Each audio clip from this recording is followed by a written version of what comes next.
स्वारगेटमधली घटना जी आहे ती शांततेमध्ये घडली असं म्हटलंय गृहराज्यमंत्री योगेश कदम यांनी। गृहराज्यमंत्री योगेश कदमांच्या वक्तव्यानंतर आता वाद निर्माण झालाय। घटनेच्या वेळेला मुलीनं कोणताही प्रतिकार केला नाही असं योगेश कदमांनी म्हटलं। तर योगेश कदमांच्या वक्तव्यावर ठाकरेंच्या शिवसेनेकडून टीका केली जाते। काही घटना घडलेली आहे, आपल्या सर्वांना त्याची माहिती आहे, परंतु अशा वेळेला तिथे कुठलीही हाणामारी, तिथे कुठलेही आर्ग्युमेंट, तिथे कुठलेही फोर्स असं घडलेलं नाही।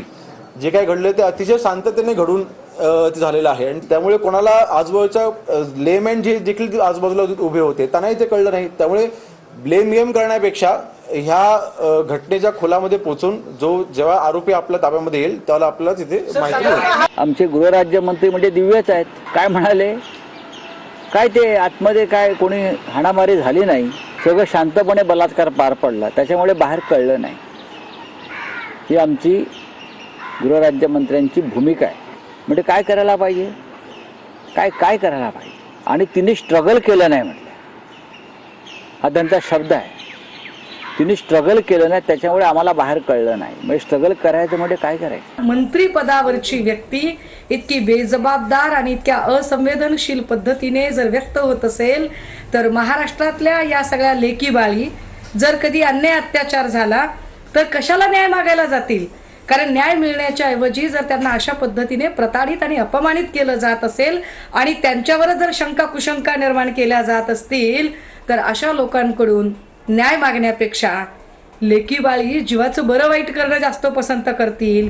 Yogesh Kadamji, get well soon. जो प्रकार घडला हा अतिशय दुर्दैवी आहे। अशी प्रवृत्ती ठेचून काढली पाहिजे या मताचा मी आहे। परंतु योगेश कदमांनी काय स्टेटमेंट दिली ही बघितलेली नाही। मी त्यांच्याशी सविस्तर चर्चा करेन, ते आमचे सहकारी आहेत, परंतु याची पुनरावृत्ती होणार नाही याची जबाबदारी आम्ही घेऊन पुढे कारवाई करणार आहोत। शेवटी खूप पॉलिटिकल स्टेटमेंटनी पोलिसांच्या तपासावर वेगवेगळे परिणाम होतात।